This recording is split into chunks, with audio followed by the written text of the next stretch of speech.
စိတ်ပူပန်မှုကင်းအောင်ကျင့်ဆောင်ခြင်း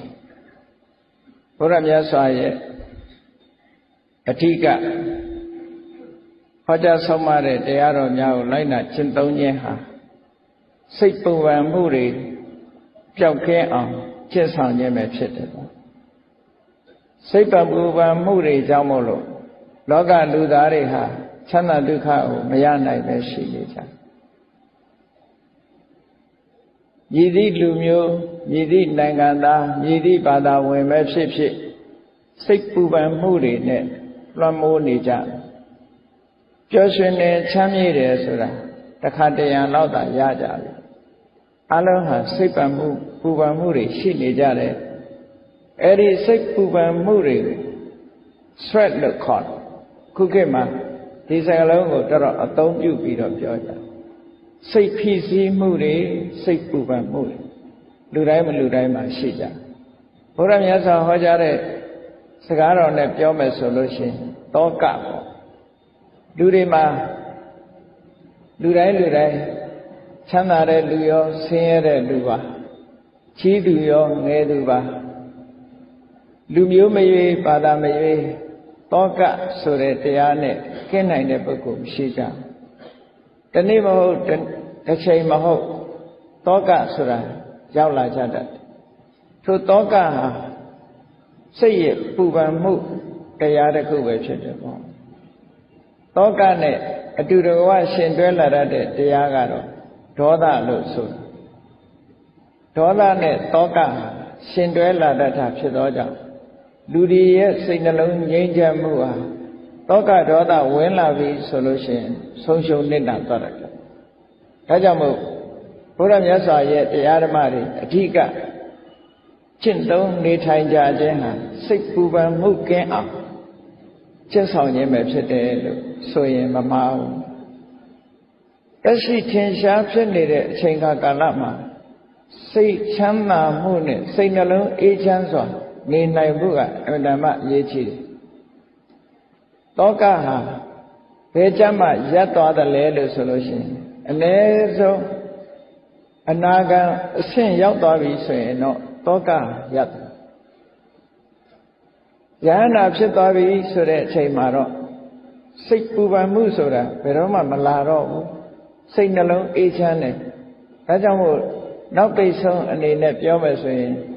ဟရယတတန္တိစိတ်နှလုံးရဲ့အေးချမ်းမှုဆိုတာဟာအရတ္တဖို့ပဲဆိုတာဖြစ်ပါအရတ္တဖို့ဆိုတဲ့အစစ်မြင့်တဲ့တရားတစ်ခုမျက်မှောက်ပြုမိပြီဆိုလို့ရှိရင်တော့စိတ်နှလုံးပူပန်မှုပါဘယ်တော့မှမလာတော့ဘူးသာဝရအေးချမ်းပြီးတော့စိတ်နှလုံးဟာငြိမ်းချမ်းတဲ့အနေအထားမျိုးကိုရရှိတယ်လို့လက်တွေ့ဘဝမှာပင်စိတ်နှလုံးငြိမ်းချမ်းအောင်ဘုန်းကြီးတို့တွေကျင့်ဆောင်လို့ရအဲ့လိုကျင့်ဆောင်မှုရအတွက်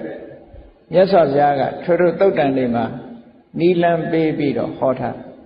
မမှန်ကန်ကန်ရှုမြင်သုံးသပ်တတ်ဖို့အမှန်တမ်းအရေးကြီးတယ်မမှန်ကန်ကန်ရှုမြင်မှုဟာစိတ်နှလုံးအေးချမ်းမှုရဲ့အစပထမပဲဖြစ်စိတ်နှလုံးအေးချမ်းမှုအတွက်ကျင့်ဆောင်တာမှန်မှန်ကန်ကန်ဆင်ခြင်သုံးသပ်မှုပဲအထိဒါဖြင့်စိတ်နှလုံးအေးချမ်းအောင်စိတ်တည်ပူပန်မှုမဖြစ်ရအောင်ဘာကိုဖယ်ရှားရမလဲလို့ဆိုလို့ရှိရင်တွေ့တာမှုဖယ်ရှားတွေ့တာမှုတွေရှိနေသမျှကာလပတ်လုံးစိတ်နှလုံးအေးချမ်းမှုဘယ်သူမှမရနိုင်တွေ့တာမှုသည်စိတ်နှလုံးပူပန်မှုကိုဖြစ်ပေါ်စေတယ်လို့ရသော်ဗျာကိုယ်တိုင်ကလည်းဟောထားတာရှိတယ်လေတဏှာယသာယတိတောကောတဏှာယသာယတိတောကောတောကဆိုတာတဏှာကြောင့်ဖြစ်လာတာတွေ့တာမှုဆိုတဲ့တဏှာရှိနေတဲ့ပုဂ္ဂိုလ်တိုင်းဟာတောကဘယ်လိုမှရှောင်လွှဲလို့မရနိုင်ဘူးတောကကိုရှောင်လွှဲခြင်းလို့ရှိရင်တဏှာကိုလျှော့ချကြရမှာဖြစ်တယ်လူတိုင်းဟာစိတ်နှလုံးအေးချမ်းပြီးတော့တောကကင်းဝေးစွာနေထိုင်ကြတယ်သို့တော့တကယ်ပဲတောကကင်းဝေးပြီးတော့နေနိုင်ကြသလားဆိုမနေနိုင်ကြဘူး ဘာဖြစ်လို့မနေနိုင်တာတော့လို့ဆိုတော့အဓိကအကြောင်းဖြစ်တဲ့တွေ့တာမှုကိုမဖယ်နိုင်လို့ပဲတွေ့တာမှုကိုမဖယ်နိုင်သေးတဲ့ဗျတောကဆိုတာဘယ်တော့မှရှော့ချနိုင်ကြမှာမဟုတ်ဘူးတဲ့ဒီသဘောကိုဘုန်းကြီးတို့တွေမှတ်သားနိုင်ကြမြတ်စွာဘုရားဟောထားတဲ့တရားဓမ္မတွေဟာအင်တမလက်တွေ့ကြအင်တမလည်းပဲတိကျမှန်ကန်တယ်မှန်မှန်ကန်ကန်ဟောထားသည့်အတွက်ကြောင့်မြတ်စွာဘုရားတရားတော်မှာလွဲမှားမှုဆိုတာမရှိအင်တမစိတ်ချမြတ်စွာဘုရားကိုယ်တိုင်ကိုယ်ကသက္ခာတောဓမ္မောဓမ္မကိုမှန်မှန်ကန်ကန်ဟောထားတာဖြစ်တယ်ဆိုတာဓမ္မရဲ့ခုံကြီးထဲမှာအတိအလင်းထုတ်ဖော်ပြထားတာ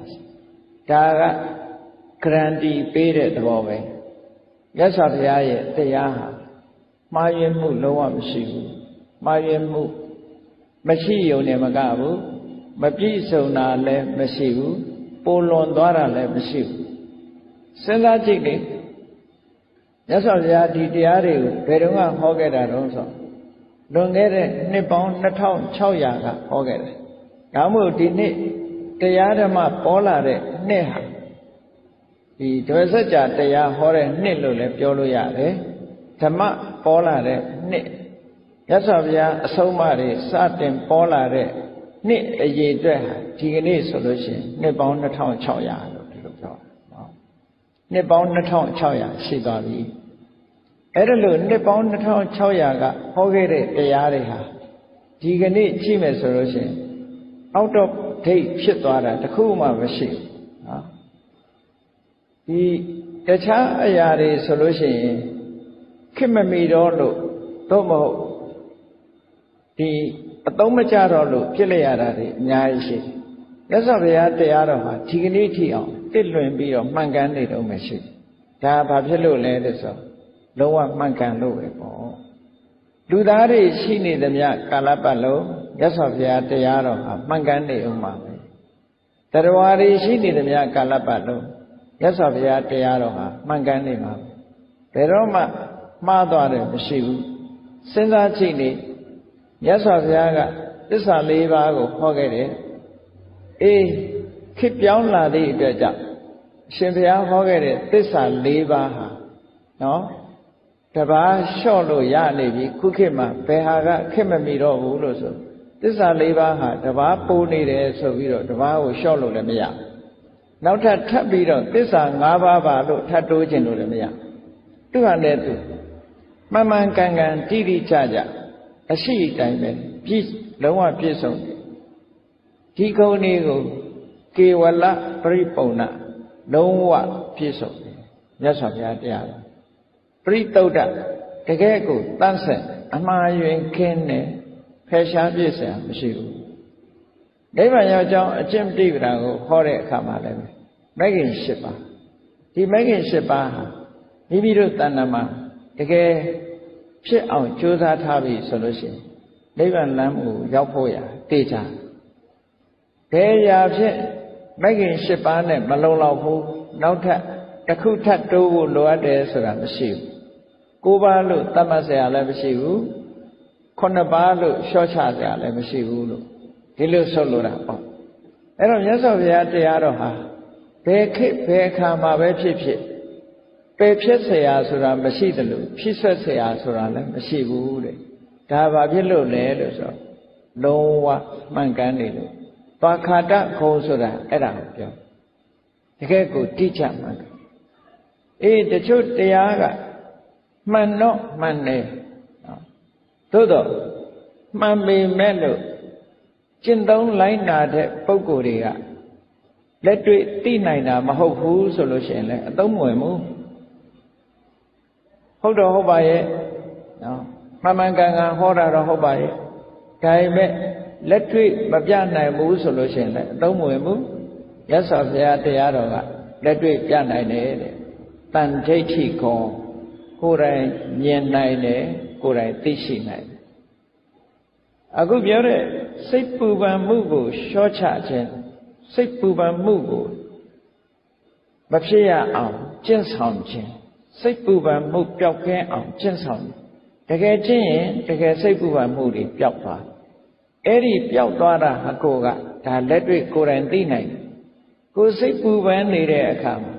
မြတ်စွာဘုရားဟောတဲ့ဤစနစ်အတိုင်းလိုက်နာကျင့်သုံးမယ်ဆိုလို့ရှိရင်စိတ်ပူပန်မှုတွေပျောက်သွားတယ်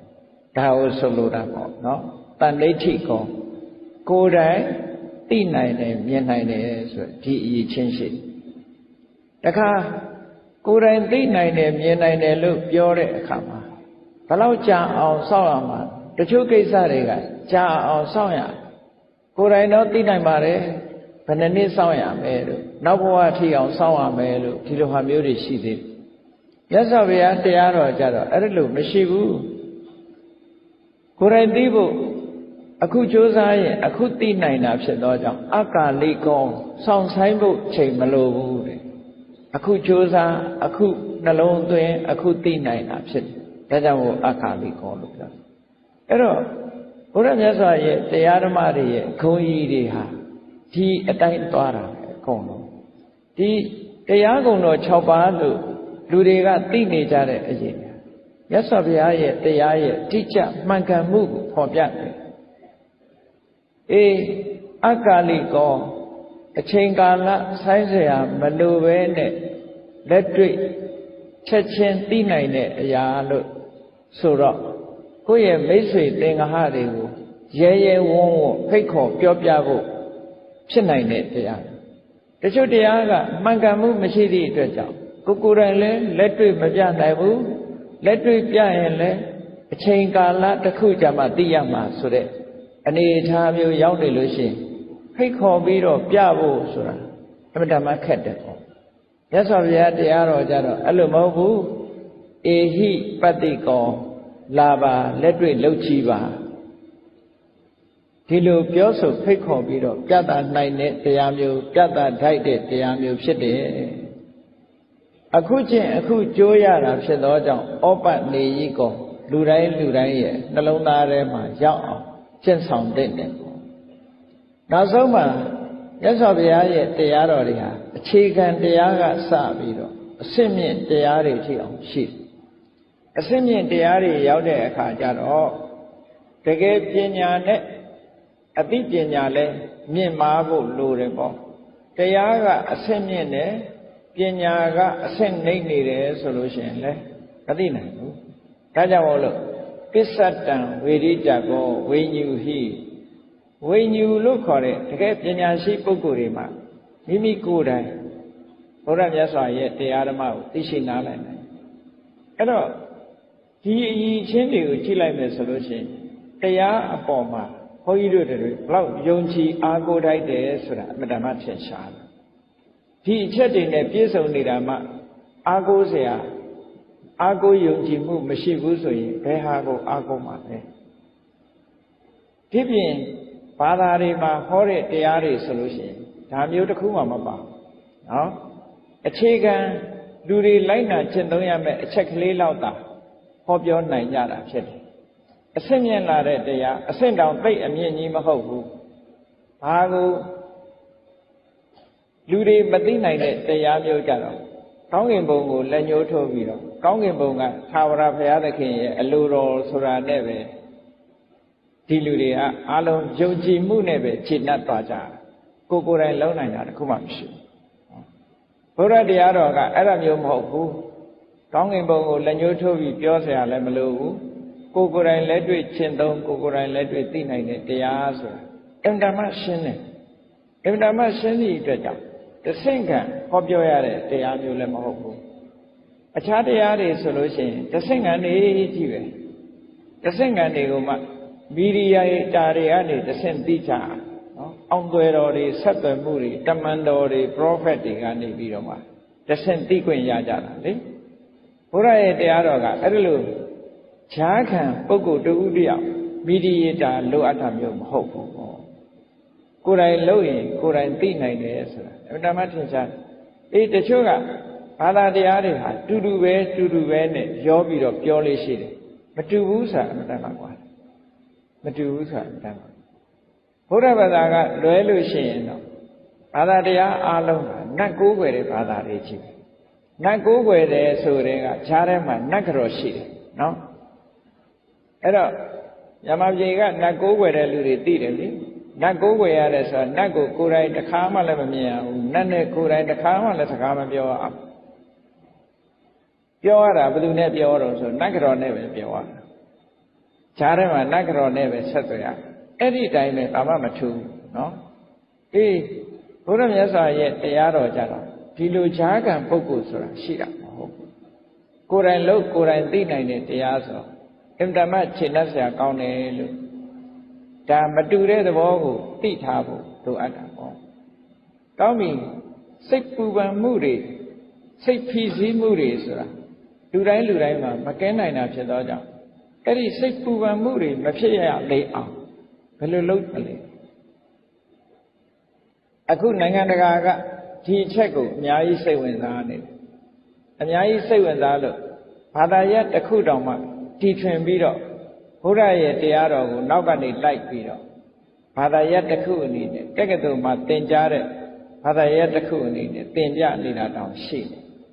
သူတို့ဘာသာရပ်ကိုအတူကောင်းနာမည်ပေးထားတဲ့အခါကျတော့ MBSR လို့နာမည်ပေးထားတယ်ဟုတ် MBSR ဆိုတာ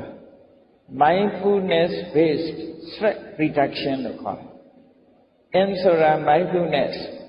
B ဆိုတာ based S ဆိုတာ stress R ဆိုတာ reduction mindfulness based stress reduction ဆိုတာဘာပြောတာလဲဆိုတတိကိုအခြေခံပြီးတော့စိတ်ဖိစီးမှုစိတ်ပူပန်မှုတွေကိုလျှော့ချခြင်းလို့ဒီလိုပြောတာနော်အဲ့ဒါဟာတတိပဌာန်ကျင့်စဉ်ကိုဖော်ထုတ်တာပဲဖြစ်တယ်ဒီကျင့်စဉ်ကဘယ်ကလာတာလဲလို့ဆိုရင်ဘုရားရဲ့ဒေသနာတော်တွေတဲကလာအဲ့တော့နိုင်ငံခြားတိုင်းတစ်ပါးဘုရားဘာသာမဟုတ်တဲ့ပုဂ္ဂိုလ်တွေတောင်ဘုရားမြတ်စွာရဲ့တရားဓမ္မနဲ့ပတ်သက်ပြီးတော့လက်ခံကျင့်သုံးလာမှုတွေဒီကနေ့ရှိအဲ့ဒါတွေကိုလည်းဘုရားကိုယုံကြည်ကိုးကွယ်တဲ့ဘုရားဘာသာဝင်တွေဟာအလှူဒါနလေးလုံးယုံနဲ့သီလလေးစောင့်တည်ယုံနဲ့ဒီလိုကျင့်တတ်ပြီးတော့မနေကြပဲနဲ့အလှူဒါနလည်းလုပ်ရမယ်သီလလည်းစောင့်တည်ရမယ်အခုပြောတဲ့စိတ်ပူပန်မှုတွေကိုလျှော့ချတဲ့လက်တွေ့ကျင့်သုံးကျင့်ဆောင်မှုတွေကိုလည်းလုပ်ဖို့လိုအပ်တယ်အဲ့ဒါမှမြတ်စွာဘုရားရဲ့အဆုံးအမဩဝါဒဟာပြည့်ပြည့်စုံစုံဖြစ်တယ်ပေါ့အေးဒါကြောင့်မို့ဒီစိတ်ပူပန်မှုကိုလျှော့ချအောင်ကျင့်မယ်ဆိုလို့ရှိရင်ဘယ်လိုအိစကျင့်မြတ်စွာဘုရားဟောထားတဲ့သုတ်တန်တစ်ခုကိုခြေခံပြီးတော့ဘုန်းကြီးတို့တွေဒီနေ့ရှင်းပြီးတော့ပြောဘယ်လိုငမ်းမဲ့လို့အရေးကြီးဆုံးမြတ်စွာဘုရားကမဂ်ကင်၈ပါးဆိုတာလမ်းခင်းပြထားတာရှိနော်လမ်းခင်းပြထားတယ်အားလုံးသိကြတဲ့အတိုင်းမဂ်ကင်၈ပါးဆိုတာဟာတစ်ခုနဲ့တစ်ခုအင်တန်မှဆက်သွယ်ပြီးတော့ဟောကြားထားတဲ့တရားတစ်ခုမဂ်ကင်၈ပါးကိုအရင်သဘောပေါက်အောင်ပြောရမယ်ဆိုမက္ခဆိုတဲ့ရဲ့အဓိပ္ပာယ်ကစပြီးပြောမက္ခကိုဒီကနေ့အင်္ဂလိပ်လိုပြန်တဲ့အခါကျတော့ path လို့ပြန် path ဆိုတာလမ်းပဲဝေးလို့ပြန်လို့ရှိရင်နီးလမ်းပဲအဲ့တော့လမ်းဆိုတာဘယ်အတွက်လမ်းလဲလို့ဆိုရင်ခေါဏကစိတ်ပူပန်မှုတွေကိုလျှော့ချတဲ့လမ်းပဲစိတ်ပူပန်မှုတွေကိုမဖြစ်အောင်ကျင့်ဆောင်ရမယ်လမ်းပဲအဲ့တော့မက္ခဆိုတဲ့စကားလုံးရဲ့အဓိပ္ပာယ်ကလမ်းလို့path လို့ဘာသာပြန်ပေမဲ့လို့ဒီစကားလုံးရဲ့အဓိပ္ပာယ်အစစ်အမှန်ကိုပေါ်ထုတ်တဲ့အရာကိုလည်းပဲသိထားဖို့လိုတယ်အဲ့တော့မက္ခဆိုတဲ့ဒီစကားလုံးဟာမြန်မာလိုကြတော့မဲ့လို့ပဲဘာသာပြန်ထားတာဆိုတော့အဓိပ္ပာယ်မသိကြဘူးမက္ခကိုမက်ခင်ကိုမက်ခင်ဒီလိုပဲသုံးနေတာဆိုတော့ဒီစကားလုံးရဲ့အဓိပ္ပာယ်ရှင်းရှင်းလင်းလင်းမသိနိုင်အဲ့တော့မက္ခဆိုတာဘာရဲ့နာမည်လဲလို့ဆိုလို့ရှိရင်ရှစ်ခုကိုပေါင်းထားတဲ့အမည်တစ်ခုဖြစ်တယ်ခုခေတ်စကားနဲ့ပြောမယ်ဆိုရင် 8 in 1ပေါ့နော်ရှစ်ခုကိုတစ်ခုတည်းလုပ်ထားတယ်ရှစ်ခုရဲ့အပေါင်းကိုမက္ခလို့ခေါ်တယ်ဆိုတော့မက္ခဆိုတာတစ်ခုစီကိုမခေါ်ဘူးရှစ်ခုပေါင်းထားမှခေါ်တယ် ဆိုပါစို့ဥပမာမဲ့တစ်ပင်ဆိုတာတစ်ပင်ဆိုတဲ့အမည်ဟာအလုံးကိုခြုံခေါ်တဲ့အမည်ဖြစ်တယ်တခုစီခွဲလိုက်မယ်ဆိုလို့ရှိရင်တစ်ပင်မှာဘာရှိတယ်ဆိုအမြင့်ရှိတယ်ပင်စီရှိတယ်အကိုင်းရှိတယ်အခက်ရှိအရွက်ရှိအပွင့်ရှိအသီးရှိဟောအဲ့ဒါတွေအကုန်ပေါင်းလိုက်တဲ့အခါမှာတစ်ပင်ဆိုဖြစ်တာလေတခုတည်းကိုတစ်ပင်မခေါ်ဘူးအမြင့်ကိုမေးရင်ဒါကအမြင့်ပဲတစ်ပင်မဟုတ်ဘူးပင်စီကိုပြောပြန်တော့ဒါကပင်စီပဲတစ်ပင်မဟုတ်ဘူးအကိုင်းကိုထောက်ပြရင်လေဒါကအကိုင်းပဲတစ်ပင်မဟုတ်ဘူးအရွက်တို့အပွင့်တို့အသီးတို့ဆိုလဲသူ့နာမည်နဲ့သူရှိသို့တော့အဲ့ဒီ၈ခုပေါင်းလိုက်တဲ့အခါကျတော့မက္ခဒီတစ်ပင်လို့ခေါ်တာလောကလူတွေသုံးနေတဲ့အရာတွေဟာဒီတိုင်းကြီးပဲကားလို့ခေါ်တာရောကားလို့ခေါ်တာလဲပေါင်းထားတာတွေခေါ်တာပဲဘယ်ဟာကားတုံးလို့တစ်ခုစီပြောရမယ်ဆိုရင်ကားမရှိတော့နော်ပေါင်းထားလို့ရှိရင်ကားပဲကားဘော်ဒီရဲ့ဘိန်းရဲ့အင်ဂျင်ရဲ့အကုန်လုံးပေါင်းထားတဲ့အခါမှာကားလို့ခေါ်တာလေတစ်ခုစီကြတော့ကားလို့မခေါ်ပြန်အဲ့ဒါလိုပဲမဂ္ဂင်၈ပါးဆိုတဲ့မက္ခဆိုတဲ့အရာဟာ၈ခုကိုပေါင်းပြီးတော့ခေါ်ထားတဲ့အရာလို့ဒီလိုပြောတာကိုယ်တဏ္ဍာမှာဖြစ်တဲ့ဒီစိတ်ထဲမှာရှိနိုင်တဲ့စွမ်းအားတတ္တိရှိတဲ့ဒီ၈ခုသဘာဝတရား၈ခုကိုမက္ခလို့ခေါ်တယ်ဒါဖြင့်ဘာဖြစ်လို့မက္ခလို့ခေါ်တယ်လဲဆိုတာကိုစဉ်းစားကြည့်အောင်မက္ခလို့ခေါ်ရင်ရဲ့အဓိပ္ပာယ်ကဘာတော့နိဗ္ဗာနတ္ထိကေဟိမက္ခိယတိတိမက္ခောတဲ့နိဗ္ဗာန်လိုချင်တဲ့ပုဂ္ဂိုလ်တွေရှာရမယ့်အရာလောကလူတွေဆုတောင်းနေကြတယ်နိဗ္ဗာန်ချမ်းသာကိုမျက်မှောက်ပြုရပါလို့ဣဒံမေပုံညာနိဗ္ဗာနတ္တပစ္စယောဟောတုလို့ဆိုပြီးတော့နိဗ္ဗာန်ကိုဆုတောင်းတယ်အဲ့ဒီလိုနိဗ္ဗာန်ကိုလိုချင်ပြီဆိုလို့ရှိရင်ကိုယ်တဏ္ဍာမှာဘာတွေဖြစ်အောင်လုပ်ရမလဲဆိုဟောဒီမဂ္ဂင်၈ပါးဖြစ်အောင်ဒါကိုပြောတာနော်နိဗ္ဗာန်လိုချင်တဲ့ပုဂ္ဂိုလ်တွေရှာရမယ့်တရားတွေတဲ့ဟောမဂ္ဂင်၈ပါးဟာဒီမဂ္ဂလို့မဂ္ဂင်၈ပါးကိုမဂ္ဂလို့ခေါ်တာဟာနိဗ္ဗာန်လိုချင်သူတွေရှာရမယ့်အရာဖြစ်သောကြောင့်မဂ္ဂလို့ခေါ်တယ်ဒီလိုဆိုလို့ဒါကအခြေခံကစပြောဒါဖြင့်နိဗ္ဗာန်လိုချင်လို့မဂ္ဂင်၈ပါးကိုရှာပြီးပါပြီနိဗ္ဗာန်ကိုဘယ်သူကရှာပေးမလဲလို့ဆိုရင်နောက်ဝိချုပ်တစ်ခုကြတော့နိဗ္ဗာန်မက္ခတိခဝေတတိတိမေခောဟောဒီတမ္မာဒိဋ္ဌိစတဲ့တရား၈မျိုးကပဲနိဗ္ဗာန်ကိုရှာပေးမှာတဲ့ဒါကြောင့်မို့သူတို့မက္ခလို့ခေါ်တာတဲ့ဘယ်သူမှရှာပေးမှာမဟုတ်ဘူးကိုယ်တဏ္ဍာမှာဒီတရားတွေဖြည်းဖြည်းဝဝရောက်လာနိဗ္ဗာန်ကိုသူတို့ကရှာပေးမှာဒါဖြင့်ရှားတယ်ဆိုတာဘယ်ပုံရှားမှလဲလို့မေးတဲ့အခါကျတော့ကိလေသေမာရင်တော်နိဗ္ဗာန်ခိစ္စတိတိမက္ခော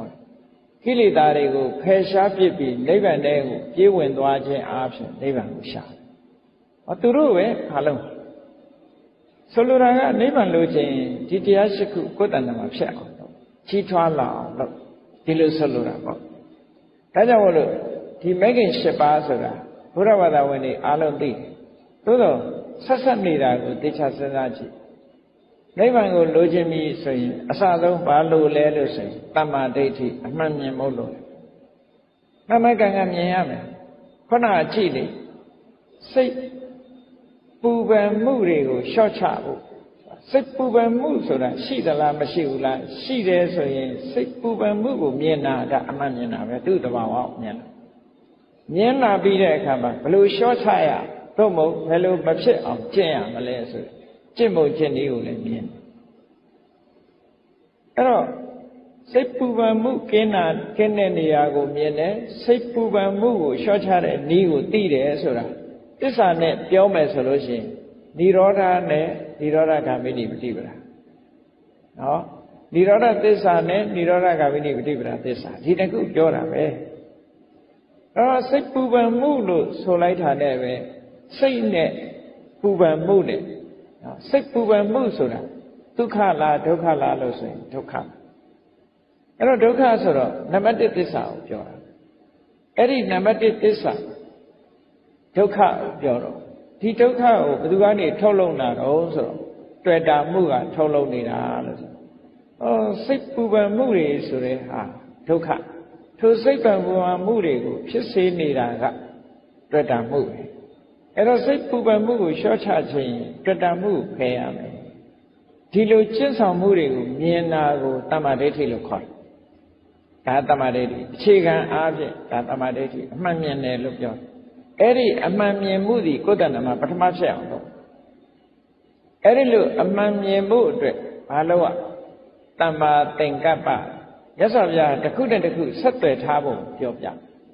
အမှန်မြင်ဖို့အတွက်အမှန်စဉ်းစားတတ်ဖို့မစဉ်းစားလို့ရှိရင်မမြင်ဘူးဒါကြောင့်မှန်မှန်ကန်ကန်စဉ်းစားမှုဆိုတဲ့တမ္မာသင်္ကပ္ပသည်မှန်မှန်ကန်ကန်မြင်ခြင်းလို့ဆိုတဲ့တမ္မာဒိဋ္ဌိရဲ့အကြောင်းဖြစ်လာ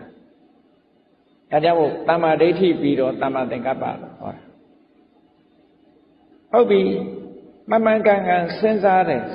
ဆိုတာဖြစ်လာတဲ့အခါလူတွေကဘာလို့လဲရှိတော့ဆိုစကားပြောရင်အရင်တွေးတယ်စဉ်းစားတယ်စဉ်းစားပြီးတော့မှစကားပြောတာဖြစ်သောကြောင့်တမ္မာသင်္ကပ္ပပြီးတဲ့အခါမှာတမ္မာဝါစာမြတ်စွာဘုရား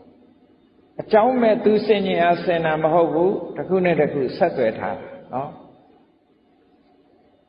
နမဆင်တာဟာ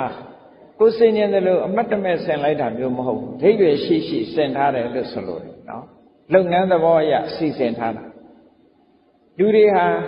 စကားပြောတော့မယ်ဆိုရင်စဉ်းစားပြီးမှပြောတာတွေးပြီးမှပြောတာဒါကြောင့်မို့တမ္မာသင်္ကပ္ပဆိုတဲ့တွေးတောဆင်ញင်မှုရဲ့နောက်မှာတမ္မာဝါစာဆိုတာထားတယ်နောက်တစ်ခါတမ္မာဝါစာပြီးတော့ဘယ်သူလာတော့ဆိုတမ္မာကမ္မန္တဘာဖြစ်လို့တမ္မာဝါစာနဲ့တမ္မာကမ္မန္တရှေ့နောက်ထားရတယ်လဲဆိုရင်အလုံးလုံးပြီးဆိုရင်လူတွေကပြောတယ်ပြောပြီးမှလုပ်ကြဟောဘာလုပ်မယ်ပြောကြဟောလုပ်မယ်လို့ပြောပြီးတဲ့အခါမှာလုပ်တာဖြစ်တော့ကြောင့်တမ္မာဝါစာပြီးမှတမ္မာကမ္မန္တလို့လားအဲ့တော့အပြောနဲ့အလုပ်မှန်ကန်သွားပြီဆိုလို့ရှိရင်လူတွေရဲ့နေ့စဉ်စာဝတ်နေရေးဆိုတဲ့နိလန်းတွေဟာလည်းပဲမှန်ကန်သွားတာဖြစ်တော့ကြောင့်တမ္မာဝါစာတမ္မာကမ္မန္တတို့ရဲ့နောက်မှာတမ္မာအာဇီဝဘဝမှာဇတ္တိနေဖို့အတွက်ဟောဒီသုံးခုလားအဲ့တော့တမ္မာအာဇီဝဆိုတာလားတမ္မာဝါစာတမ္မာကမ္မန္တတမ္မာအာဇီဝဆိုတဲ့ဒီသုံးခုဟာကိုချင်းတရားပဲနဲ့ပတ်သက်တယ်ကိုချင်းတရားနဲ့သက်ဆိုင်ကောင်းပြီတမ္မာအာဇီဝလို့ဆိုတဲ့မှန်မှန်ကန်ကန်အသက်မွေးမှုဖြစ်ဖို့ရာအတွက်ဘာလုပ်ဖို့လိုအပ်လဲလို့ဆိုရင်မှန်မှန်ကန်ကန်ကြိုးစားမှုဆိုတာဝိရိယဆိုတာလိုအပ်တယ်ပြင်းနေတဲ့ပုဂ္ဂိုလ်မှာမဖြစ်ဘူးဒါကြောင့်မို့ကြိုးစားအထောက်မှုလိုအပ်သည့်အတွက်ကြောင့်တမ္မာဝါယာမကြိုးစားပြီဆိုလို့ရှိရင်တတိထားဖို့လိုအပ်လို့တမ္မာတတိတတိထားလာပြီဆိုတဲ့အချိန်မှာစိတ်ကလေးတည်ငြိမ်အောင်ပါလုပ်ဖို့လိုတယ်ဆိုတော့တမ္မာသမာဓိအဲ့ဒီတမ္မာသမာဓိရှိပြီဆိုမှတမ္မာဒိဋ္ဌိတဲ့အမှန်မြင်တယ်ဆိုတာလာပြန်တယ်ဟောဒီရှိခုနဲ့လုံလောက်သွားဗုဒ္ဓဘာသာရဲ့ကျင့်စဉ်တစ်ခုကဒီရှိခုနဲ့လုံလောက်ဘယ်တရားပဲဟောမြတ်စွာဘုရားဟာမစ္စည်းမပฏิပဒါလို့ခေါ်တဲ့ဒီမဂ္ဂင်၈ပါးဒီစွမ်းရည်တတ္တိပြည့်ဝတဲ့လူတွေရဲ့စိတ်ထဲမှာဖြစ်တဲ့ဒီတဘာဝတရား၈ခုကိုပဲဟောတာငယ်တဲ့နှစ်ပေါင်း2600ကဓမ္မစကြာဟောတဲ့ညဓမ္မစကြာတရားဟောတဲ့အခါမှာလည်းဒါပထမဆုံးထုတ်ဟောတယ်နော်မစ္စည်းမပฏิပဒါဒီမစ္စည်းမပฏิပဒါဆိုတဲ့မဂ္ဂင်၈ပါးစက္ခုကရဏီညာနာကရဏီအမြင်ကိုဖြစ်ပေါ်စေနိုင်အတိညာကိုဖြစ်ပေါ်စေဒါဘလောက်ကြည်နပ်စရာကောင်းလဲဆိုဒီမဂ္ဂင်၈ပါးကိုယ်တဏ္ဍမှာဖြစ်လာပြီဆိုလို့ရှိရင်စက္ခုကရဏီဓမ္မနဲ့ပတ်သက်တဲ့မျက်လုံးတွေအမြင်မျက်စိတွေရှိတာညာနာကရဏီအတိညာတွေတိုးတက်တာ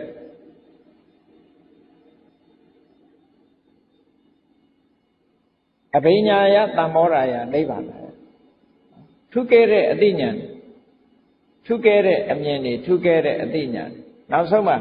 အငြိမ့်တတ်တယ်ခုနပြောတဲ့စိတ်ရဲ့ပူပန်မှုတွေကိုငြိမ့်ဖို့အတွက်ဒါတွေကဖြစ်လာနိဗ္ဗာန်ယငြိမ့်လာဖို့အတွက်ဒါတွေဖြစ်လာဆိုတော့ဘုန်းကြီးတို့တွေကမြတ်စွာဘုရားသခင်ကိုရောမြတ်ကဒီ မှန်ကန်တဲ့ကျင့်စဉ်တစ်ခုကြာကြာနာနာလမ်းစဉ်ချပြပြီးတော့ပေးထားတဲ့အထက်မှာတပိတာဝကတွေတဲကလည်းလိုက်နာကျင့်သုံးသည့်အတွက်ကြောင့်အောင်မြင်မြင်အထွတ်ထိပ်ရအောင်ကြိုးကျေးဇူးတွေခံစားသွားရအဲ့တော့ဘုန်းကြီးတို့တွေလည်းဒီလိုမနေပဲနဲ့မြတ်စွာဘုရားသခင်ကိုရမရဲ့တရားဓမ္မတွေမိမိတို့လက်လန်းမိသမျှနှလုံးသွင်းဆင်ခြင်ကျင့်ကြံကြိုးကုပ်အားထုတ်ကြမယ်ဆိုလို့ရှိရင်နောက်ဆုံးမှာအကျိုးကျေးဇူးတွေကိုရတယ်အခုပြောတဲ့အကျိုးကျေးဇူးတွေကိုခံစားရမှာဖြစ်တယ်ဒီလိုဆိုလို့တာအဲ့တော့ကောင်းပြီစိတ်ပူပန်မှုတွေမဖြစ်အောင်ကျင့်ဆောင်စိတ်ပူပန်မှုတွေပျောက်အောင်ပျောက်ကင်းအောင်ကျင့်ဆောင်မယ်ဆိုလို့ရှိရင်ဘာလုပ်ရမလဲခြေခံကသမ္မာဝါစာသမ္မာကမ္မန္တသမ္မာအာဇီဝဆိုရယ်ကိုကျင့်သီလကိုကျင့်သီလဆိုတာလူမှာတစ်ဖက်သားနဲ့စကားပြောဖို့အတွက်လှုပ်ဆောင်ဖို့အတွက်အရေးကြီးတဲ့အချက်နှစ်ခုရှိတယ်။ဘာလို့ဆိုနှုတ်ရည်ကိုယ်ရည်တဦးနဲ့တဦးပြောပြီဆိုရင်ပြောတယ်လုပ်တယ်ဒီနှစ်ခုဟာဆက်သွယ်မှုနဲ့ပတ်သက်လာစိတ်ထဲဖြစ်တာကိုဒီနေရာမှာမပြောဘူးအဲ့တော့နှုတ်နဲ့ထုတ်ပြောပြီဆိုတဲ့အခါမှာနှုတ်ကိုစီကံထားဖို့လိုအပ်တယ်သမ္မာဝါစာဆိုတာနှုတ်ကိုစီကံထားတာလူတွေကပြောကြတယ်ကစတ်ဆိုတာတဲ့ခမင်းစားဖို့နဲ့စကားပြောဖို့ထားတာမဟုတ်ဘူးလားဆိုဟုတ်တာပေါ့နော်ကစတ်ကဘာလောက်ထားတယ်ဆိုခမင်းစားဖို့ရဲ့စကားပြောဖို့ဒီတစ်ခုဟုတ်ပြီခမင်းစားဖို့ဆိုတဲ့အခါမှာစားကြရာတွေရှောက်စားရင်ရောကျမကြီးမထိခိုက်ဘူးလားထိခိုက်တယ်ပါဇက်ကလည်းပဲပြောကြရာတွေရှောက်ပြောမယ်ဆိုလို့ရှိရင်မထိခိုက်ပြီဘူးလားထိခိုက်တာဒါကြောင့်မို့စားကြရာတွေစားလို့လည်းမဖြစ်ဘူးပြောကြရာတွေပြောလို့လည်းမဖြစ်ဘူးစိကံထားဒီလိုဆိုအဲ့ဒီနှုတ်ကိုစိကံထားတာကိုပဲတမ္မာဝါစာလို့ခေါ်တာဘယ်လိုစိကံချက်တွေထားတော့ဆိုလိမ့်မပြောဘူးမှန်ကနာကိုပဲပြောတယ်နော်လိမ့်မပြောဘူးမှန်တာကိုပဲပြောတယ်ခုံးမတိုက်ဘူးတူနဲ့တူညင်ညွတ်အောင်ပဲပြောတယ်ဆဲရဲတိုင်းထွာကျမ်းသောစကားကိုမပြောဘူးယဉ်ကျေးတိမ်မွေ့စွာပြောတယ်တရားလက်လွတ်စကားတွေကိုမပြောဘူးအကျိုးရှိတဲ့စကားကိုသာပြောမယ်ဟောဒါနှုတ်ရဲ့စိကံချက်တွေအဲ့ဒါဆိုရင်တမ္မာဝါစာအခြေခံကောင်းပါသမ္မာကမ္မန္တဆိုတာလည်းပဲကိုယ်ဒီလက်ရောက်လုပ်တဲ့အခါမှာနော်သူများအသက်ကိုယ့်ရဲ့လုပ်ရကြောက်တစ်ဖက်သားအသက်ဆုံးရှုံးသွားတာမျိုးမဖြစ်စေရတစ်ဖက်သားပစ္စည်းဥစ္စာတွေဆုံးရှုံးသွားတာမျိုးမဖြစ်စေရတစ်ဖက်သားစိတ်ထိခိုက်သွားအောင်မလုပ်အောင်ဟောသုံးခုပဲအာနာတိပါဒအရိဏာဒါနကာမေတုမိစ္ဆာစာဟောတရားရှောင်လိုက်လို့ရှိရင်တမ္မာကမ္မန္တဖြစ်အဲ့ဒီပြောခဲ့တဲ့ဒီဝစီဒုစရိုက်၄မျိုးကာယဒုစရိုက်၃မျိုးပေါင်းလိုက်တော့9ခုအဲ့ဒီ9ခုနဲ့အသက်မွေးဝမ်းကြောင်းမလုပ်ဘူးဆိုလို့ရှိရင်တမ္မာအာဇီဝဒါလည်းဆိုလို့နော်အဲ့ဒါဟာမဂ္ဂင်၈ပါးဖြစ်တဲမှာအခြေခံ၃ခုရပါဒါစတင်လုပ်တဲ့အခါနံပါတ်1သီလဝိတ္တုတိနှုတ်ကိုစီကံထားတယ်ကိုယ်ကိုစီကံထားတယ်နှုတ်စီကံကိုယ်စီကံတိုင်းနေ့စဉ်အသက်မွေးမှုအတွက်ဆောင်ရွက်တယ်ဟောဒါဆိုလို့ရှိရင်သီလဝိတ္တုတိတမ္မာအားဖြင့်လုံခြုံသွားပြီယဟန်တန်ဃာတွေကြတော့ဘုန်းကြီးတွေယဟန်တွေကြတော့ကြီးတဲ့ပို့တယ်ကြီးတဲ့ပို့သွားလူ့ကြောင့်နေအနေနဲ့ကဒီလောက်ဆိုလုံလောက်သွားနော်လုံလောက်သွားဒါကိုချင်းသီလပုံခြေခံလိုက်ဘယ်ရာပဲလှုပ်လှုပ်ကိုယ့်ရဲ့အခြေခံဆိုတာရှိရတစ်ခုခုပေါ်မှာယက်တည်ပြီးတော့မှလုပ်လို့ရသီလအလုံးအတွက်အခြေခံတစ်ခုပဲပေါ့မဂ္ဂင်၈ပါးကိုကျင့်မယ်ဆိုလို့ရှိရင်သီလအခြေခံအခြေခံဖြစ်တဲ့သီလကိုအရင်စောင့်ထည့်ကြအဲကြောင့်မို့စိတ်ရဲ့ပူပန်မှုတွေကိုတကယ်ပြောက်အောင်လုပ်တော့မယ်ဆိုလို့ရှိရင်ကိုချင်းသီလကစဒါတကယ်ပြောက်အောင်လုပ် တက္ကနာအတွင်းတက်တာအောင်လုပ်တဲ့နည်းတွေခုခေတ်ပြောတာလို့ဆေးမီးတို့ပေါ့နော်ဆေးမီးတို့နဲ့ကုချင်တယ်ဆိုလို့ရှိရင်မြတ်စွာဘုရားဟောတဲ့တရားကိုနှလုံးသွင်းယုံအမှန်နှလုံးသွင်းဆင်ခြင်ယုံနဲ့တော့တည်ငါအေးချမ်းသွားနိုင်တယ်မြတ်စွာဘုရားတရားတော်ဟာစနစ်တကျအခုတွေးအခုပြောက်ဆိုပါတော့တောကဖြစ်နေတယ်တစုံတစ်ခုဆုံးရှုံးသွားလို့တောကဖြစ်တယ်ဆွေတဲ့မျိုးတွေကနော်မိမိတို့ခင်မင်ရတဲ့ပုဂ္ဂိုလ်တူဒုက္ခရောက်လို့ဆုံးမသွားလို့တောကရောက်ရတယ်ဆိုတဲ့အခါမှန်ကန်ကန်တွေးလိုက်လေဆုံးရှုံးရလေခြင်းလို့စဉ်းစားနေမယ်ဆိုရင်တောကပိုးလာအော်အရာခတ်သိမ်းဟာတက်ရှိတက်မဲ့ဘယ်အရာမှမမြဲဘူးအလုံးဟာဒီနေ့ကိုသိဆုံးကြရတာပဲ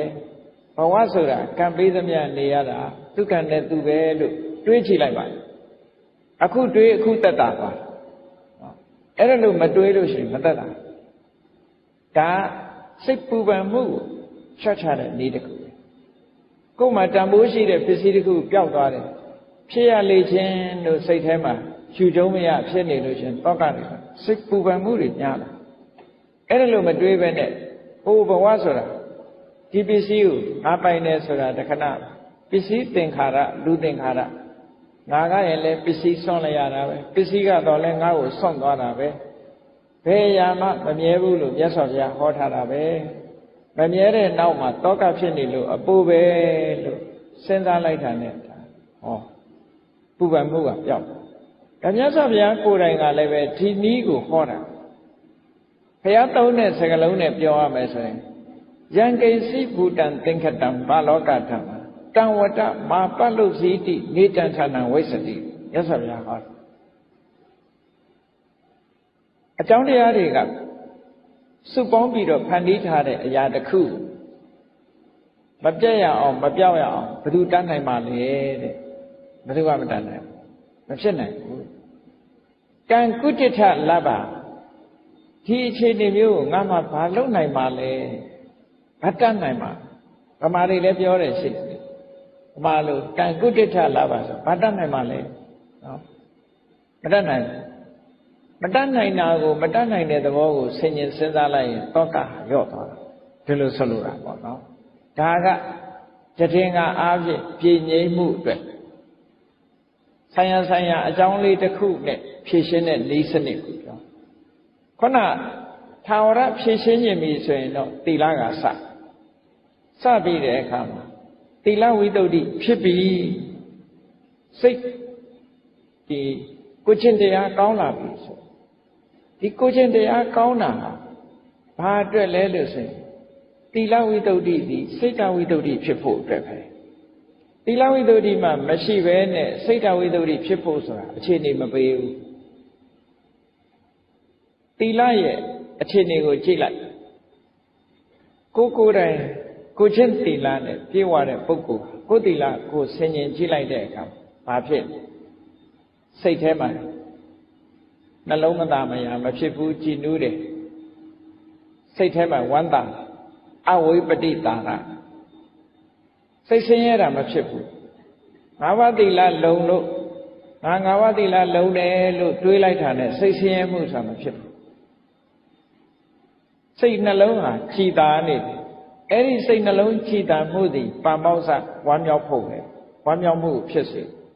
ပါမောက္ခဝမ်းမြောက်မှုကပီတိလို့ဆိုတဲ့နှစ်သက်ကျေနပ်မှုကိုဖြစ်စေ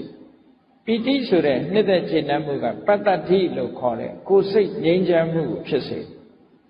ပတ္တတိဆိုတဲ့ကိုယ်စိတ်ငြိမ်းချမ်းမှုသည်ဒုက္ခလို့ခေါ်တဲ့ချမ်းသာကိုဖြစ်စေဒုက္ခလို့ဆိုတဲ့ကိုယ်ချမ်းသာမှုစိတ်ချမ်းသာမှုရလာလို့ရှိရင်စိတ်တည်ငြိမ်မှုလို့ဆိုတဲ့တမာရီကိုဖြစ်စေတယ်။ဩစိတ်တဝိတ္တုဆိုတာတမာရီကိုပြောတာ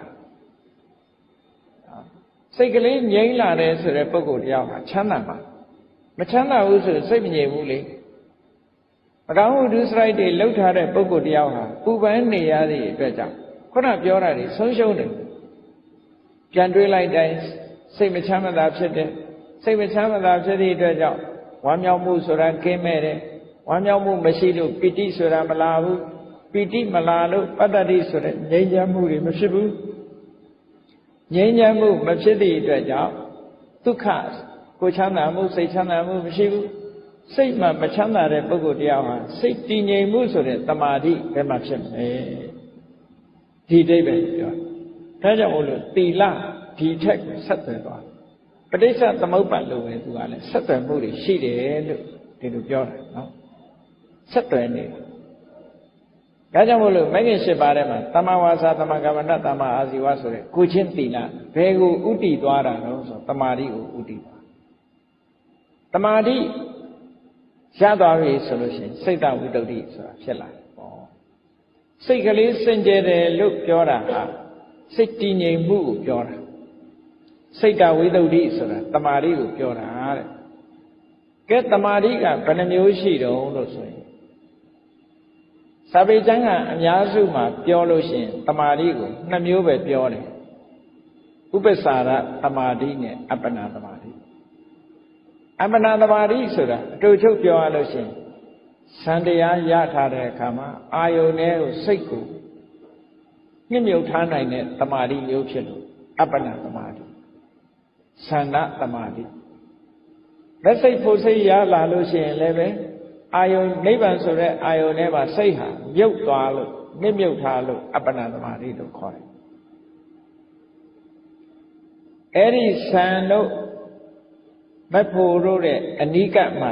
ရှိတဲ့တမာတိမျိုးကြတော့ဥပ္ပစာရတမာတိလို့ခေါ်တယ်အဲ့ဒီတမာတိ2မျိုးလုံးကိုစိတ်တဝိတ္တုလို့ဒီလိုပြောတာဒါကဝိပဿနာကျင့်စဉ်နဲ့မဆိုင်ဘဲနဲ့အောင်မြင်တဲ့အဓိပ္ပာယ်နဲ့ပြောတဲ့စကားလုံးဥပ္ပစာရတမာတိအပ္ပနာတမာတိ2မျိုးသည်စိတ်တဝိတ္တုအဲ့ဒီထဲမှာနောက်ထပ်ထပ်ဖြည့်မယ်ဆိုလို့ရှိရင်ဘာဖြစ်ရမလို့ဆိုခဏိကတမာတိလို့ခေါ်တယ်ခဏိကတမာတိဆိုတာဝိပဿနာနဲ့ပတ်သက်လာတဲ့ဖြစ်ပေါ်လာတဲ့တမာတိတရားကိုပြောအနိစ္စလက္ခဏာကိုဖြစ်ခိုက်ကလေးကိုရှုပြီးတော့ရှုတဲ့အခိုက်ကလေးမှာတည်ငြိမ်သွားတဲ့တမာတိချုပ်ခိုက်ကလေးမှာရှုတဲ့အခိုက်လေးမှာတည်ငြိမ်သွားတဲ့တမာတိဖြစ်တိုင်းဖြစ်တိုင်းချုပ်တိုင်းချုပ်တိုင်းရှုနိုင်သွားပြီဆိုလို့ရှိရင်ဖြစ်ခိုက်ကလေးမှာဖြစ်လိုက်တယ်ချုပ်ခိုက်ကလေးမှာဖြစ်လိုက်တယ်ဖြစ်တိုင်းဖြစ်တိုင်းချုပ်တိုင်းချုပ်တိုင်းဒီတမာတိလေးကစင်စဲမပြတ်ဖြစ်သွားပြီဆိုလို့ရှိရင်ဒါခဏိကတမာတိလို့ခေါ်တယ်ခဏကလေးတစ်ခါတည်းဖြစ်တဲ့တမာတိကိုခဏိကတမာတိခေါ်တာမဟုတ်ဘူးနော်အင်အားရှိလာတယ်ဆိုစင်စဲမပြတ်မမြဲတဲ့သဘောတွေကိုဆင်ញင်စဉ်းစားတဲ့အခါမှာဖြစ်ခိုက်ကလေးကိုလည်းသိဖို့အတွက်စိတ်ကလေးဟာငြိမ်သွားတယ်ချုပ်ခိုက်ကလေးဆိုတဲ့အာယောလေးပေါ်မှာလည်းစိတ်ကလေးကငြိမ်သွားတယ်ဖြစ်ခိုက်ချုပ်ခိုက်တိမ့်တန်းကြရေထိအောင်ဒီတမာတိကဇက်တိုက်ဖြစ်နေတယ်ဆိုရင်သူကလည်းအင်အားကောင်းတဲ့တမာတိတစ်မျိုးဖြစ်လာတယ်လို့ဒီလိုပြောအဲ့ဒီခဏိကတမာတိဟာနာဟိခဏိကတမာတိဝိနာဝိပဿနာနာမသံဘဝတိတဲ့ခဏိကတမာတိမပါဘဲနဲ့ဝိပဿနာမဖြစ်ဘူးဆိုတော့ခဏိကတမာတိဆိုတာဝိပဿနာတမာတိကိုပြောတာလို့ပြောရင်လည်းရတယ်နော်အပ္ပနာတမာတိဥပ္ပစာရတမာတိတို့ဆိုတာကသမထတမာတိတွေကိုပြောတာသမထကျင့်စဉ်ကရတဲ့တမာတိတွေကိုပြောအပ္ပနာတမာဥပ္ပစာရတမာတိနဲ့အပ္ပနာတမာတိကသမထကျင့်စဉ်နဲ့သက်ဆိုင်ခဏိကတမာတိဆိုတာဝိပဿနာနဲ့သက်ဆိုင်တယ်ဝိပဿနာဉာဏ်နဲ့ရှင်တွဲလာတဲ့ဒီတမာတိဟာဒလဆက်ရှုမှတ်နိုင်လာပြီဆိုတဲ့အခါမှာသူကအင်အားတွေကောင်းလာစင်စက်မပြတ်ဖြစ်ဟောစင်စက်မပြတ်ဖြစ်သို့တော့ဖြစ်ခိုက်ကလေးတွေမှာဖြစ်တာဖြစ်တော့ကြောင့်အလုံးစုလိုက်တဲ့အခါစင်စက်မပြတ်ဖြစ်နေတာဖြစ်တော့ကြောင့်အင်အားရှိတဲ့တမာတိတစ်မျိုးဖြစ်လာတယ်အဲ့ဒီခဏိကတမာတိမပါဘဲနဲ့ဝိပဿနာမဖြစ်ဘူးတဲ့ဝိပဿနာဖြစ်နေရင်လည်းပဲခဏိကတမာတိနဲ့တွားနေတာလို့ဒီလိုမှအဲ့တော့ခဏိကတမာတိရရင်လည်းစိတ်တဝိတ္တုဖြစ်တယ်လို့ဒီလိုဆိုလိုတာပေါ့အဲ့တော့သီလဝိတ္တုစိတ်တဝိတ္တုဒီတစ်ခုရလာပြီဆိုတဲ့အခါကျတော့မှကိုယ့်ကိုဆင်ញင်သုံးသပ်ရတာကိုယ်ခန္ဓာကိုယ်ကြီးကိုဆင်ញင်သုံးသပ်တယ်ဒီအဆင့်ကိုရောက်မှာနော်ကိုယ်ခန္ဓာကိုယ်ကြီးကိုကြည့်လိုက်မယ်ဆိုလို့ရှိရင်လူတိုင်းကိုယ့်ကိုယ်ကြည့်လိုက်ကြည့်တဲ့အခါရုပ်ခန္ဓာကိုယ်ကြီးရှိတယ်မဟာဘုတ်၄ပါးနဲ့ကြည်ဆောက်ထားတဲ့ရုပ်ခန္ဓာကိုယ်မဟာဘုတ်၄ပါးနဲ့တည်ဆောက်ထားတဲ့ရုပ်ခန္ဓာကိုယ်ကြီး မဟာဘုတ်၄ပါးဆိုတာတဘာဝကိုပြောမယ်ဆိုလို့ရှိရင်နော်ပထဝီဆိုတာမာသဘောပြောသဘောလို့တဘာဝနဲ့ပြောကြတယ်ဒီဆိုအာဘောဆိုတာယူစည်းတဲ့သဘောဖွဲ့စည်းတဲ့သဘောတဘာဝနဲ့ပြောရင်ဒီဇောဆိုတာပူတဲ့သဘောအေးတဲ့သဘောဝါယောဆိုတာလှုပ်ရှားတဲ့သဘောတွန်းကန်တဲ့သဘောလို့ဒါကသဘာဝနဲ့ပြောတာတခါတရံကြတော့အရှိနဲ့ပြောလို့လည်းရမြတ်စွာဘုရားထိုသုတ်တန်နေမှာဟောတဲ့အခါကျဒီခန္ဓာကိုယ်ကြီးဟာမဟာဘုတ်၄ပါးနဲ့တည်ဆောက်ထားတယ်လို့ဆိုတဲ့စကားအရအရှိနဲ့ပြောလို့ရှိရင်ကိုယ့်ကိုယ်စဉ်းစားကြည့်ကိုယ်ခန္ဓာကိုယ်မှာဘာတွေရှိတုံးဆိုအယိုးတွေရှိတယ်နော်အယိုးတွေနဲ့တည်ဆောက်ထားတာမှန်တယ်ခန္ဓာကိုယ်ရဲ့ဒီစကယ်တန်ကြီးပေါ့ brain ကြီးကအယိုးတွေကြီးပဲကောပုတ်ခေါင်းကနေစပြီးတော့ခြေပြားထိချိအယိုးအားလုံးမြင်မှုလိုက်မယ်အယိုးစုကြီးတွေနော်ကိုယ့်ကိုယ်လည်းအဲ့ဒါကြည့်ပေးပေါ့အယိုးစုကြီးအဲ့ဒီလို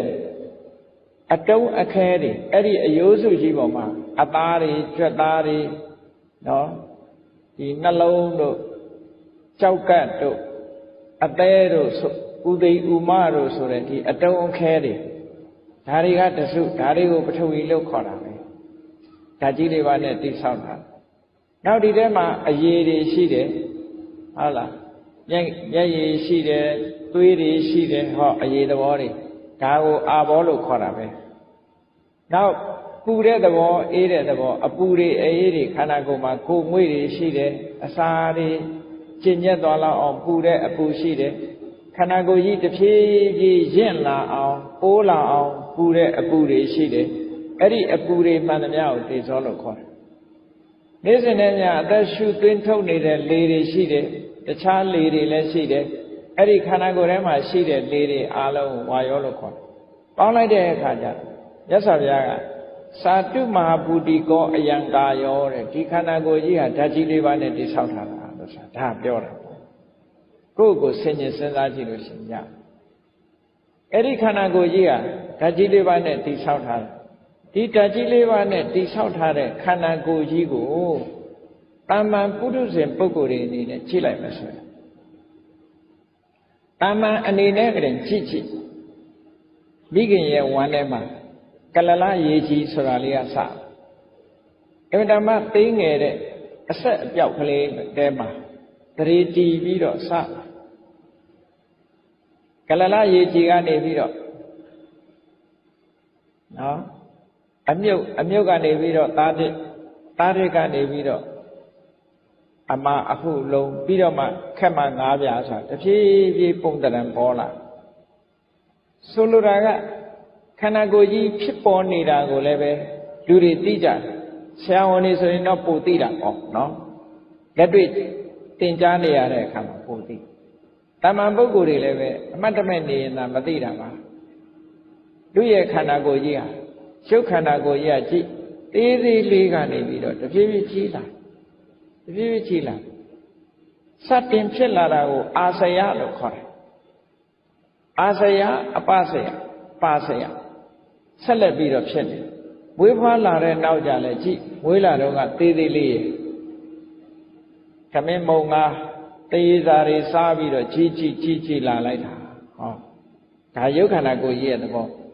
နောက်ဆုံးကြတော့ဘာဖြစ်လဲဆိုဒီရုပ်ခန္ဓာကိုယ်ကြီးသေလို့ရင်ပြုတ်ပလိုက်ရတယ်မိတကြိုလိုက်ရတယ်ဟောဒါလည်းတွေ့ကြတယ်အဲ့တော့တာမန်ပုထုဇဉ်ပုဂ္ဂိုလ်တွေအနေနဲ့ဒီရုပ်ပိုင်းဆိုင်ရာကြီးရဲ့ဖြစ်လာတာကိုလည်းပဲမြင်လို့ရတယ်နောက်ဆုံးပြတ်သွားပြီးတော့မြေမြုပ်တင်းကြိုလိုက်ရလို့ပျက်စီးသွားတဲ့အနေအထားမျိုးတွေလည်းမြင်နေရတော့ဒီရုပ်ခန္ဓာကိုယ်ကြီးကိုမမြဲဘူးလို့ပြောဖို့ရအမှန်တမ်းလွယ်ဒီရုပ်ခန္ဓာကိုယ်ကြီးပေါ်မှာတွေ့တာမှုတွေနော်ကိပြတ်ဖို့ဆိုတာဖြစ်နိုင်အမှန်တမ်းမစင်စားမဆင်ခြင်ရင်သာလူတွေကတကယ်စဉ်းစားဆင်ခြင်ကြည့်မယ်ဆိုတော့ဖြစ်လာတာလည်းသိရတယ်ပျက်စီးသွားတာလည်းမြင်နေရတယ်မျက်စိနဲ့တည်းပဲမြင်နိုင်တာဖြစ်သောကြောင့်ဒီယုတ်ခန္ဓာကိုယ်ကြီးရဲ့မမြဲမှုသဘောတွေဟာဓမ္မထင်ရှားတယ်ဒီလိုဆိုလို့တာနော်ဒီအတုတဝါတုတ်တံမှာမြတ်စွာဘုရားဒီလိုဟောတယ် ဒီယုတ်ခန္ဓာကိုယ်ကြီးပေါ်မှာညှင်းငွေ့လာကြတဖြည်းဖြည်းနဲ့ကြီးလာပြီးတဖြည်းဖြည်းနဲ့အိုသွားတယ်နော်တဖြည်းဖြည်းနဲ့အိုသွားပြီးနောက်ဆုံးမှသေဆုံးသွားတယ်ပြစ်လိုက်ရတယ်ဟောဒါတွေကိုကြည့်ပြီးဒီယုတ်ခန္ဓာကိုယ်ကြီးပေါ်မှာညှင်းငွေ့ဖို့တွေ့တာမှုတွေကင်းပြတ်ဖို့ဖြစ်ဖို့လွယ်တယ်ဒါဖြင့်ဖြစ်ဖို့ခက်နေတာကဘာတော့လို့ဆိုလို့ရှိရင်အသိစိတ်ကလေးပေါ်မှာကြတော့လူတွေကဖြစ်တာပြက်တာကိုမမြင်နိုင်ကြဘူးမမြင်နိုင်သည့်အတွက်ကြောင့်အသိစိတ်ကလေးနဲ့ပတ်သက်လာတဲ့အခါကျတော့တွေ့တာမှုတွေအလွန်ကြီးတယ်မငြင်းငွေ့နိုင်ကြဘူးဟုတ်တယ်လူတွေကရုပ်ပေါ်တာငြင်းငွေ့တာစိတ်ပေါ်ကြတော့မငြင်းငွေ့မငြင်းငွေ့လို့ရေပေါ်ရာအပြင်ပြောမယ်ဆိုလို့ရှိရင်လူတွေမှာတည်သွားလို့ရှိရင်ဒီဝိညာဉ်ကောင်လေးအသိစိတ်လေးတို့ဟာမျိုးဝိညာဉ်ကောင်လေးဟာဒီခန္ဓာကိုယ်တွေကထွက်သွားပြီးတော့နောက်ဘဝဝင်စားတယ်လို့တောင်ယူဆကြတယ်လေသာဝရမြဲတဲ့အရာလို့ဒီလိုထင်ကြတာဒါအများထင်တာကိုမြတ်စွာဘုရားပြောအဲ့ဒီစိတ်လေးပေါ်မှာညှင်းငွေ့တာကိုမညှင်းငွေ့နိုင်ကြဘူးတဲ့တတ္တဝါတွေဟာတွေ့တာမှုတွေအားချီးကြတယ်လူတွေကကိုယ်စိတ်ကိုပြောကြတယ်ငါစိတ်နော်ဒီလိုတွေ့တာမှုတွေအားကြီးပြီးတော့စိတ်လေးကအိုသွားတာလည်းမရှိဘူးနော်စိတ်လေးမှာရုပ်တရမရှိသည့်အတွက်ကြောင့်ခေါင်းဖြူတာလည်းမတွေ့ရသွားကျိုးတာလည်းမရှိဘူးဒါကြောင့်မို့လို့စိတ်ကလေးပေါ်မှာမငြင်းငွေ့ကြဘူးသို့တော့ဒီနှစ်ခုကိုရှင်ကြည့်လိုက်ရုပ်ခန္ဓာကိုယ်နဲ့စိတ်နဲ့ဒီနှစ်ခုကိုရှင်ကြည့်လိုက်မယ်ဆိုရင်ဘယ်သူကကြာကြာရှိတယ်ဆိုရုပ်ခန္ဓာကြီးကကြာကြာရှိတယ်ကြည့်လေလူတွေဟာမွေးဖွားလာပြီးတဲ့အခါမှာတချို့ကအသက်80 90 100ထိအောင်နေလို့ရသူ့ကိုနှစ်ပေါင်းများကြီးတွေ့နေရရုပ်ခန္ဓာကိုယ်ကြီးကရှိတယ်ရုပ်ခန္ဓာကိုယ်ကြီးကရှိနေသည့်အတွက်ကြောင့်ဒီစိတ်ကလေးကြတော့အဲ့ဒါတော့ရှိတာမဟုတ်ဘူးစိတ်ဆိုတာအခုဖြစ်ရင်အခုပြတ်သွားတယ်အခုဖြစ်ပြီးတော့အခုပြတ်သွားအဲ့တော့မြတ်စွာဘုရားကပြောတယ်ရုပ်ခန္ဓာကိုယ်ကြီးပေါ်မှာတွေ့တာရင်တွေ့တာမယ်ဆိုရင်တော်သေးတယ်တဲ့ဘာဖြစ်လို့တော့ဆိုတော့ရုပ်ခန္ဓာကိုယ်ကြီးက10နှစ်အနှစ်20အနှစ်30အနှစ်40အနှစ်50 60 100တွေ့နေရတယ်စိတ်ကလေးကြတော့အဲ့ဒါလောက်တောင်တွေ့တာမဟုတ်ဘူးတဲ့အခုဖြစ်ပြီးအခုပြတ်သွားနေ့အခါမှာဖြစ်တဲ့စိတ်ကညပါမလားဘူးညဖြစ်တဲ့စိတ်ကနေပါမလားနော်ဘာနဲ့ဥပမာတူတော့ဆိုရင်စိတ်ဟာမြောက်နဲ့အလားတရံတူတယ်မြောက်ဆိုတဲ့ကောင်ကတစ်ပင်ပေါ်မှာရောက်လို့ရှိရင်အငြိမ်မနေဘူးဒီတစ်ကိုင်းလှမ်းကိုင်းလိုက်ဟိုတစ်ကိုင်းဆွဲလိုက်ဒီတစ်ကိုင်းလွတ်လိုက်နဲ့တစ်ကိုင်းတစ်ခုလွတ်လိုက်နောက်တစ်ကိုင်းတစ်ခုဆွဲကိုင်းလိုက်နဲ့ဒီလိုတနေ့ကုန်ရောက်ရခတ်နေတဲ့သရဝါတကောင်အဲ့ဒါမျိုးလိုပဲစိတ်ဟာလည်းပဲဒီတိုင်းပဲတဲ့ဒီအာယုံတစ်ခုကိုလှမ်းကိုင်းလိုက်နောက်အာယုံတစ်ခုကိုပြောင်းလိုက်ဒီအာယုံတစ်ခုကိုလွတ်လိုက်နောက်အာယုံတစ်ခုကိုပြောင်းလိုက်နဲ့မြင်တဲ့အာယုံနောက်လိုက်လိုက်ကြားတဲ့အာယုံနောက်လိုက်လိုက်အနံ့ရတဲ့အာယုံနောက်လိုက်လိုက်အရသာအာယုံနောက်လိုက်လိုက်နဲ့စိတ်တွေအမျိုးမျိုးပြောင်းလဲပြီးတော့အခုတစ်မျိုးအခုတစ်မျိုးဖြစ်နေတဲ့စိတ်တွေတဲ့အဲ့ဒီသဘောကိုကြည့်မယ်ဆိုလို့ရှိရင်စိတ်ဟာဘယ်လို့မှဒီကြာရှည်တဲ့အရာမဟုတ်သည့်အတွက်ကြောင့်စိတ်ကိုငါရဲ့အတ္တသာဝရလို့မဆွဲလန်းနိုင်ဘူးတဲ့ဒီအချက်ကိုကြည့်မယ်ဆိုလို့ရှိရင်လုံးဝကိုဆွဲလန်းနိုင်တဲ့အရာမဟုတ်ဘူးလို့ဒီလိုဆင်ញင်သုံးသပ်မှုကိုပြောတာအဲ့ဒါလို့ရှင်းရှင်းလင်းလင်းကြီးမြင်လာအောင်မြတ်စွာဘုရားကဘာကိုနှလုံးသွင်းရမလဲစိတ်နဲ့ယုံနဲ့ကွဲကွဲပြားပြားသိလာပြီးတဲ့နောက်မှာအကြောင်းတရားတွေကိုဆင်ញင်သုံးသပ်ပေးဖို့ပဋိစ္စသမုပ္ပါဒ်ကိုမြတ်စွာဘုရားဆင်ញင်သုံးသပ်ပါတဲ့ဒါကဝိပဿနာကျင့်စဉ်တစ်ခုကိုကျင့်တဲ့အခါမှာသီလဝိသုဒ္ဓိစိတ်တဝိသုဒ္ဓိပြီးတဲ့အခါမှာယုံနဲ့နံကွဲတာကနာမရူပပရိစ္ဆေဒဒိဋ္ဌိဝိသုဒ္ဓိလို့ခေါ်တယ်ဒိဋ္ဌိဝိသုဒ္ဓိပြီးတဲ့အခါ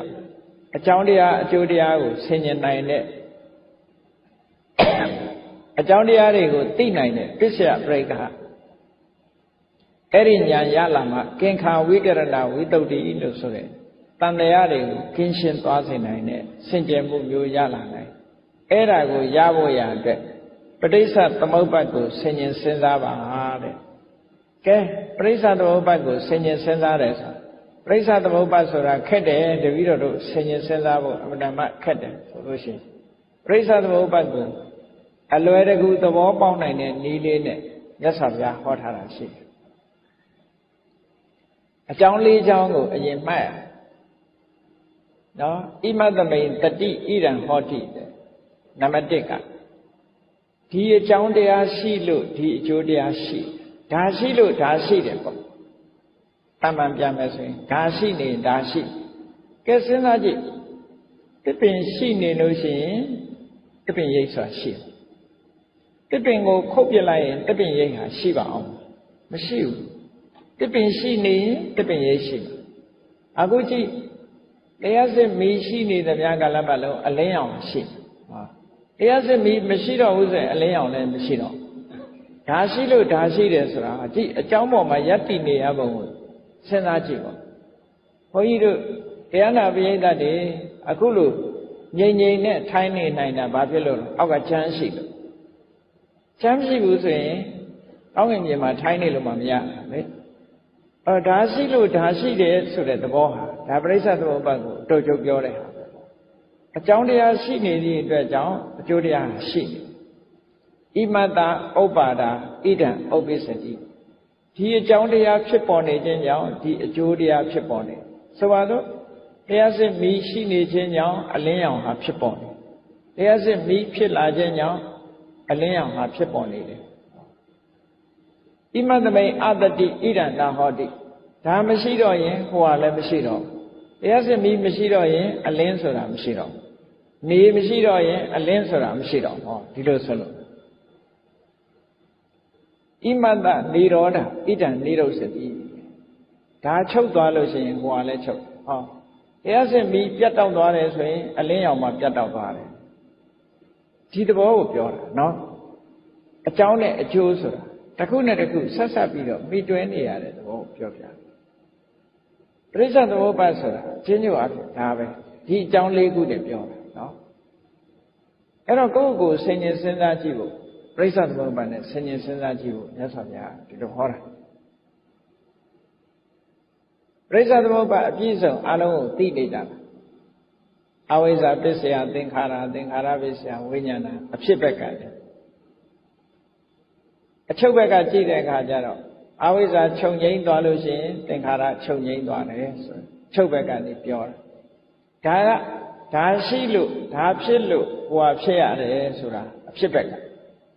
ဒါမရှိတော့ရင်ဟိုဟာမရှိတော့ဘူးဆိုတာချုပ်ပဲနော်ကဲပရိစ္ဆေသမုပ္ပါဒ်ကိုအရာစကားနဲ့နားလည်အောင်ရှုမြင်သုံးသပ်တတ်ဖို့ပြောရမယ်ဆိုလို့ရှိရင်အဝိဇ္ဇာဆိုတာဘာလဲလို့ဆိုစာလို့ပြီလို့ပြောနေရင်ခက်နေလို့ဆိုတော့မခက်အောင်ဘယ်လိုပြောမလဲဆိုလုံးတဲ့နာနဲ့မလုံးတဲ့နာမသိတာအဝိဇ္ဇာနော်ဘဝမှာကိုယ့်ကိုယ်များလုံးတဲ့နာကိုလုံးတဲ့တယ်လို့မလုံးတဲ့နာကိုမလုံးတဲ့ဘူးလို့ဒီလိုသိတယ်လို့မအောင်မိတ်နော်လုံးတဲ့နာနဲ့မလုံးတဲ့နာကိုမသိဘူးမသိသည့်အတွက်ကြောင့်မလုံးတဲ့နာကိုလုံးတဲ့တယ်လို့ထင်တယ်လုံးတဲ့နာကြတော့မလုံးတဲ့ဘူးလို့ထင်တယ်ထင်သည့်အတွက်ကြောင့်လုံးတဲ့နာကိုမလုံးဖဲနေတယ်မလုံးတဲ့နာကြတော့လုံးပြီးတယ်ဆိုတာဖြစ်တယ်ပေါ့အဲ့ဒါဟာဘာလို့ဆိုအဝိဇ္ဇာစာလို့ပြောမယ်ဆိုရင်အမှန်တရား၄ခုကိုမသိတာအဝိဇ္ဇာဒုက္ခကိုမသိဘူးဒုက္ခဖြစ်ကြောင်းတရားကိုမသိဘူးဒုက္ခချုပ်ငြိမ်းမှုကိုမသိဘူးဒုက္ခချုပ်ငြိမ်းရာနိလန်းကိုမသိဘူးဆိုတာဒါမသိခြင်း၄ခုဒါကသိပညာရှုထောင့်ကနေပြောမယ်ဆိုရင်လူတယောက်ယောဂဖြစ်ယောဂကိုမသိဘူးဒုက္ခကိုမသိတာနဲ့ယောဂမသိတာတူတူပဲဒီယောဂဘာကြောင့်ဖြစ်တယ်လို့မသိတာနဲ့ဒုက္ခသမုဒယကိုမသိတာတူတူပဲဒီယောဂပျောက်မှုကိုမသိတာဒုက္ခនិရောဓမသိတာနဲ့တူတူပဲပျောက်မဲ့ဆေးဝါးနိလန်းကိုမသိတာဒုက္ခនិရောဓဂါမိနိမသိတာနဲ့တူတူပဲဒီလိုဆိုလိုတာနော်အင်တာမမြတ်စွာဘုရားဟောတဲ့တရားဟာလူသားတွေအတွက်အင်တာမရိုးရှင်းတယ်သို့တော့မြင်ဖို့ခက်တယ် ဘာဖြစ်လို့မမြင်လဲလို့ဆိုရင်ညာတော့အဖြစ်တတ္တဝါတွေဟာတတိတံစင်ညကင်းမဲ့နေလို့မမြင်တာအမှတ်တမဲ့နေတတ်တဲ့ဝါဒနာကြီးကရှိငါဟာဆိုတဲ့အတွေးတွေလွှမ်းမိုးပြီးတော့အမှတ်တမဲ့နေအမှတ်တမဲ့နေသည့်အတွက်ကြောင့်ရိုးရှင်းနေတော့လဲခက်ခဲနေတတ်တယ်ပေါ့အေးကောင်းပြီတို့တွေဟာလွန်ခဲ့တဲ့ဘဝတုန်းကလှုပ်တဲ့နာနဲ့မလှုပ်တဲ့နာမသိခဲ့ကြဘူးမသိသည့်အတွက်မသိတော့ဘာဖြစ်လဲလှုပ်ပြီးလှုပ်ရလှုပ်တယ်ကောင်းတာလဲလှုပ်တာပဲမကောင်းတာလဲလှုပ်တယ်အဲ့တော့မသိတာကအဝိဇ္ဇာလှုပ်ပြီးလှုပ်ရလှုပ်တာသင်္ခါရဒီလိုဆိုတာနော်ဟုတ်ပြီလှုပ်လိုက်ရင်ရစဆိုတာလာတာပဲလေအကျိုးတစ်ခုကတော့ဖြစ်လာလှုပ်ပြီးလှုပ်ရလှုပ်လိုက်တယ်လှုပ်လိုက်တော့အကျိုးတစ်ခုပေါ်ထွက်လာတယ်သင်္ခါရပစ္စယဝိညာဏဘဝတစ်ခုစပြုတ်လာအသိစိတ်တွေတရေစိတ်တွေကစတရေစိတ်လေးစလိုက်တာနဲ့သူနဲ့တွဲဖက်လာတဲ့ရုပ်တည်နာတွေပါလာတယ်ဝိညာဏပစ္စယနာမရူပံဟောရုပ်တည်နာတွေရုပ်တည်နာတွေကကြီးထွားလာတဲ့အခါကျတော့ရုပ်နာတွေပါလာပြီဆိုတော့ရုပ်နာတွေကြီးထွားလာတဲ့အခါဘာတွေဖြစ်တုံးဆိုဆက်သွယ်ရေးအင်္ဂါရက်တွေပါလာနာမရူပပစ္စယတလာရဲ့ဆက်သွယ်ရေးအင်္ဂါရက်ဘယ်နှခုရှိတုံးဆို6ခုရှိစာလို့မမှတ်တတ်ရင်ကိုမြန်မာလိုပဲမှတ်မျက်လုံးရယ်နှာခေါင်းနားရယ်နှာခေါင်းရယ်လျှာရယ်နော်ကိုယ်ရယ်စိတ်မျက်စိနားနာလျှာကိုယ်စိတ်အဲ့ဒါကိုတလာယတနာလို့ခေါ်တယ်ရုပ်နာနေထဲမှာဘာပါလာတော့မျက်စိပါလာတယ်နားပါလာတယ်နှာခေါင်းပါလာတယ်လျှာပါလာတယ်ကိုယ်ပါလာတယ်စိတ်ပါဟောကဲမျက်စိပါလာတော့ဘာဖြစ်မျက်စိပါလာတော့မြင်စရာအာယုန်နဲ့ဆက်သွယ်လာတယ်နားပါလာတော့အတန်နဲ့ဆက်သွယ်လာနှာခေါင်းပါတော့အနတ်နဲ့ဆက်သွယ်လျှာပါတော့အရသာနဲ့ဆက်သွယ်ခန္ဓာကိုယ်ပါလာတဲ့အခါကျတော့အထီးအတွေ့အာယုန်နဲ့ဆက်သွယ်စိတ်ပါလာတော့အတွေ့အာယုန်နဲ့ဆက်သွယ်လာတယ်ဟောပြင်မကအာယုန်နဲ့ဆက်သွယ်လာတာပဲလေလူဆိုတာဒီတိုင်းပဲလေအဲ့ဒါကိုပြောတာဆက်သွယ်မှုရလာတာတလာယရဏပစ္စယဖတ်တော့အာယုန်နဲ့ထိတွေ့လာခဲ့တယ်မျက်စိနဲ့အဆင်းနားနဲ့အသံနော်လျှာနဲ့အရသာနှာခေါင်းနဲ့အနတ်လျှာနဲ့အရသာခန္ဓာကိုယ်နဲ့အထိအတွေ့အသိစိတ်နဲ့သိเสียအာယုန်ဒါတွေကဆက်သွယ်လာတဲ့အခါကျတော့ဘာဖြစ်လဲဆိုအာယုန်နဲ့ပတ်သက်တဲ့အတွေ့အကြုံတွေရခံစားမှုလို့ပြောရင်လည်းပြောအတွေ့အကြုံတွေရဝေဒနာဖတ်တပစ္စယဝေဒနာဒါကိုယ်စဉ်းစားကြည့်ပေါ့ဟုတ်မဟုတ်မျက်စိကမြင်လိုက်တဲ့အခါပြင်မဲ့အာယုန်နဲ့ကိုယ်စိတ်နဲ့ဆက်သွယ်မိသွားတဲ့အခါမှာခံစားချက်လေးတွေပေါ်လာတယ်ကောင်းတဲ့အာယုန်လေးတွေ့လိုက်လို့ရှိရင်စိတ်ကပျော်သွားတယ်မကောင်းတဲ့အာယုန်ပေါ်လာလို့ရှိရင်စိတ်ကမပျော်ဘူးဟောစိတ်ထဲမှာခံစားမှုလေးတွေမတူညီတဲ့ခံစားမှုရိုးနေတဲ့အာယုန်တွေ့ရင်လည်းဘာမှမဖြစ်ဘူးဟာကြုံနေကြအာယုန်ကြအဲ့တော့ပျော်သွားတယ်ဆိုတာသောမနတဒုက္ခဝေဒနာမပျော်ဘူးဆိုတာမကြိုက်ဘူးဆိုတာဒုက္ခဝေဒနာပျော်တာလည်းမဟုတ်ကြိုက်တာလည်းမဟုတ်ဘူးဆိုလို့ရှိရင်မကြိုက်တာလည်းမဟုတ်ဘူးဆိုရင်ဥပေက္ခဟောဖတ်တာပစ္စယဝေဒနာဆိုတာဖြစ်လာတာဒါလူတဘာဝတရားတွေမှန်တယ်ညဒီတိုင်းကြီးပဲအကုန်လူတွေတည်းမကဘူးတရားတွေလည်းဒီတိုင်းဒါကိုပြောတာပရိစ္ဆသမုပ္ပါကနော်တရေစိတ်လေးပေါ်လာတဲ့အခါယုတ်တိနန္ဒီရလာတယ်ယုတ်တိနန္ဒီရလာတဲ့အခါမှာဒီအာယုန်နဲ့ဆက်သွယ်တဲ့အင်္ဂါရက်တွေပါလာတယ်အင်္ဂါရက်6မျိုးပါလာတဲ့အခါဆက်သွယ်မှုတွေလှုပ်လာတဲ့အခါမှာအာယုန်ရဲ့ဒီအထီးအတွေ့အကြုံတွေရလာတယ်ကဲရလာတော့ဒီနေရာတွေရသလားလို့ဆိုတော့မရဘူးရလာတဲ့အခါမှာလူကဘာဖြစ်တယ်ဆိုကြိုက်တာလေးတွေးလို့ရှိရင်ထပ်လို့ခြင်းလားရခြင်းလားတယ်နောက်ထပ်အဲ့ဒါကိုတဏှာလို့ပြောတာဝေဒနာပစ္စယတဏှာကြိုက်တဲ့အာယုန်လေးကြထပ်လိုခြင်းလားလိုခြင်းလာတဲ့အခါဒီနေရာတွေရလာလို့ဆိုမရဘူးဝေဒနာတဏှာပစ္စယဥပါဒနာစိတ်ထဲမှာစွဲနေမရရင်မနေနိုင်တဲ့အနေအထားမျိုးရောက်တယ်ဟောဒီအပိုင်းတွေကြတော့ဒီတရားတွေမှာဒီဖတ်တာပစ္စယဝေဒနာဆိုတဲ့အဆင့်ကလေးတွေမရနိုင်တော့ပဲနဲ့ဝ ဝေဒနာပစ္စယကနေတဏှာထိအောင်ကူးသွားတယ်တဏှာကနေဥပါဒံထိအောင်ကူးသွားတော့ဘာဖြစ်ပြန်တော့ဆိုဥပါဒနာပစ္စယဘဝတဲ့ဖြစ်မှုဆိုတဲ့ကံတရားတွေနဲ့ခန္ဓာတွေကံကြောင့်ပေးတဲ့ခန္ဓာတွေကိုရရှိလာပြန်တယ်ပေါ့ဆွလတ်မှုကိုအကြောင်းပြုပြီးတော့လူတွေဟာအကောင်းအဆိုးတွေပြန်လှုပ်လာကြတယ်အဲ့ဒီလှုပ်လာတာကိုပဲကမ္မဘဝလို့ပြောတာလှုပ်လာလို့ခန္ဓာတွေရလာအဲ့ဒါကိုဥပပတ္တိဘဝလို့ပြောတာဒီနေရာဘဝတစ်ခုကိုတည်ဆောက်မှုဖြစ်သွားဘဝတစ်ခုတည်ဆောက်လာတဲ့အခါဘာဖြစ်တုံးဆိုဘဝပစ္စယဇာတိမွေးဖွားခြင်းဆိုတာထပ်လာပြန်မွေးဖွားခြင်းလာရင်ဘာဖြစ်တယ်ဇာတိပစ္စယစရာမရဏအိုခြင်းနဲ့တေခြင်းဆိုတာရှောင်လွဲလို့မရဘူးဒါပရိစ္ဆေသမုပ္ပါဒ်ပဲလေဒီလိုစဉ်းကျင်စဉ်းစားတတ်လို့ရှိရင်ဒါအကြောင်းနဲ့အကျိုးဒါရှိလို့ဟွာရှိအမှန်မသိလို့လုံးပြီးလုံးရလုံးတယ်ဟောအမှန်မသိခြင်းရှိနေသည်တမကာလပတ်လုံးလုံးပြီးလုံးရလုံးတာတွေလုံးနေအောင်မှာဆိုလိုတာကအဝိဇ္ဇာရှိနေတယ်များသင်္ခါရရှိနေမှာပဲလို့ဒီလိုပြောတာစာလို့ပြောတော့အဲ့လိုပြောတာအရာပြောမယ်ဆိုရင်အမှန်မသိလို့လုံးပြီးလုံးရလုံးတယ်မသိလို့လုံးပြီးလုံးရလုံးတယ်အဲ့တော့မသိတာရှိနေတယ်များလုံးပြီးလုံးရလုံးတာတွေလုံးနေမှာပဲလုံးပြီးလုံးရလုံးနေတယ်များကာလပတ်လုံးဘဝဆိုတာဖြစ်လာဘဝပရိသလာမှတော့နာနဲ့ယုတ်တွေရှိလာမှာနာယုတ်တွေရှိနေရင်တော့အော်ဂန်တွေပါလာမှာပဲအော်ဂန်တွေပါလာလို့ရှိရင်တော့ဆက်သွယ်မှုတွေဖြစ်လာမှာပဲဆက်သွယ်မှုတွေဖြစ်လာလို့ရှိရင်အာယုံရဲ့နဲ့ထိတွေ့ပြီးတော့ခံစားမှုတွေပေါ်လာမှာပေါ်လာရင်လူကျင်မှုတွေနောက်ကဆက်လာလူကျင်မှုတွေရှိလာရင်တွေ့တာမှုတွေနောက်ကလိုက်လာတွေ့တာမှုတွေရှိနေတယ်များဘဝမှာကျိုးစားအထောက်မှုဆိုတဲ့ကမ္မဘဝတွေရလာတဲ့ခန္ဓာလို့ဆိုတဲ့ဥပပတ္တိဘဝတွေဖြစ်ဘဝကြီးတစ်ခုကဖြစ်နေအောင်ပါပဲဒီသဘောတွေကိုပြောတာနော်ဒါပရိစ္ဆေသမုပ္ပါဒ်ကိုလက်လန်းမိသလောက်ဆင်ញင်စဉ်းစားကြည့်ဘဝဒီတိုင်းဖြစ်နေတာဆိုတာဆင်ញင်စဉ်းစားကြည့်အောင်အဲ့တော့ဆင်ញင်စဉ်းစားကြည့်တော့ဒီလိုစင်စက်မပြတ်ဖြစ်ပြီးနောက်ဆုံးမှာဇာတိပစ္စယသရမရဏ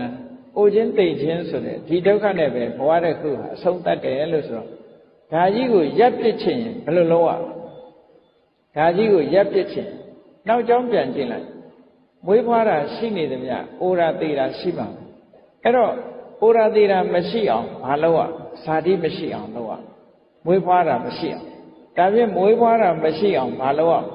ကမ္မဘဝဆိုတာမဖြစ်အောင်လုပ်ရကံတရားတွေမဖြစ်အောင်ကမ္မဘဝမရှိရင်မရှိအောင်ဘာကိုဖယ်ရမလို့ဆိုဥပါဒံဖယ်ရဒါဖြင့်ဒီဥပါဒံကိုမဖြစ်အောင်ဘာကိုဖယ်ရမလို့ဆိုတဏှာကိုဖယ်ရဒီလိုဆိုလို့တယ်အစဉ်လိုက်ဆက်ပြီးတော့သွားတာနောက်ဆုံးမှာအဝိဇ္ဇာမရှိတော့ဘူးဆိုမှသင်္ခါရဆိုတဲ့တရားတွေလည်းမရှိတော့ဘူးဆိုတဲ့အဓိပ္ပာယ်ရအဲ့ဒါလို့အကြောင်းနဲ့အကျိုးဆက်သွယ်ပြီးတော့အခုလိုဝိဇ္ဇာကြီးဖြစ်နေတာတဏှာမှာပရိစ္ဆသမုပ္ပါဒ်ဒီလေပတ်နေတယ်ဆိုတဲ့အဓိပ္ပာယ်ပဋိစ္စသမုပ္ပါဒလို့ဆိုတဲ့အဓိပ္ပာယ်ကပဋိစ္စဆိုတာအကြောင်းတစ်ခုကိုအစွဲပြုပြီးတော့သမုပ္ပါဒအကျိုးတရားတွေကိုထုတ်လုပ်နေတဲ့အကြောင်းတရားလို့မဟုတ်ထုတ်လုပ်ခြင်းလို့ဒီလိုအဓိပ္ပာယ်ရပဋိစ္စသမုပ္ပါဒဆိုတာအကြောင်းတရားကိုပြောတာပဋိစ္စသမုပ္ပန္နဆိုတာအကျိုးတရားကိုပြောတာဒီစကားလုံးနှစ်ခုခွဲခြားပြီးတော့မှတ်ပဋိစ္စသမုပ္ပါဒကအကြောင်းတရားကိုပြောတယ်ပဋိစ္စသမုပ္ပန္နဆိုတာအကြောင်းတရားကြောင့်ဖြစ်ပေါ်လာတဲ့အကျိုးတရားကိုပြောတာအကြောင်းနဲ့အကျိုးသည်ဆက်ဆွယ်ပြီးတော့နေတယ်အကြောင်းဖြစ်လိုက်အကျိုးဖြစ်လိုက်ဒီလိုဆိုလို့တာဒါလည်းပဲအမတ္တမထင်ရှားတာပေါ့လူတွေပဲကြည့်ပါအောင်တော့အမေဖြစ်လိုက်သမီးဖြစ်လိုက်မရှိဘူးလားနော်သမီးဖြစ်လိုက်အမေဖြစ်လိုက်ပဲလေကို့အမေကိုကြည့်ရင်ကိုကသမီးပဲပေါ့နော်ကို့သမီးကြည့်တဲ့အခါကိုကအမေဖြစ်ပြန်ဒီလိုပဲပရိစ္ဆသမုပ္ပါဒ်မှာလည်းပဲအဲ့တိုင်းပဲအကြောင်းဖြစ်လိုက်အကျိုးဖြစ်လိုက်ပဲစင်စက်မပြတ်အခုလိုသွားနေတာအေးအဲ့ဒါကိုရှုမြင်သုံးသပ်နိုင်ပြီဆိုလို့ရှိရင်မြဲတဲ့အရာဆိုတာတခုမှမရှိဘူးလို့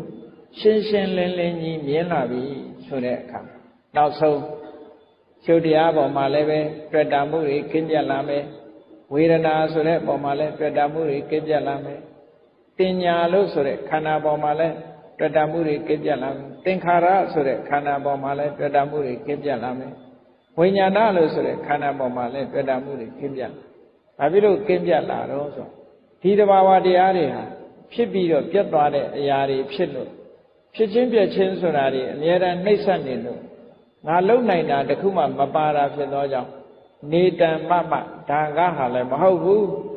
နေသောဟမတမိငါလည်းမဟုတ်ဘူးနမေသောအတ္တငါရဲ့အတ္တလည်းမဟုတ်ဘူးလို့ဝိပဿနာဉာဏ်နဲ့မှန်မှန်ကန်ကန်ရှုမြင်နိုင်မှခဏကတွေ့တာမှုဆိုတာရှော့ချနိုင်မှာဖြစ်တယ်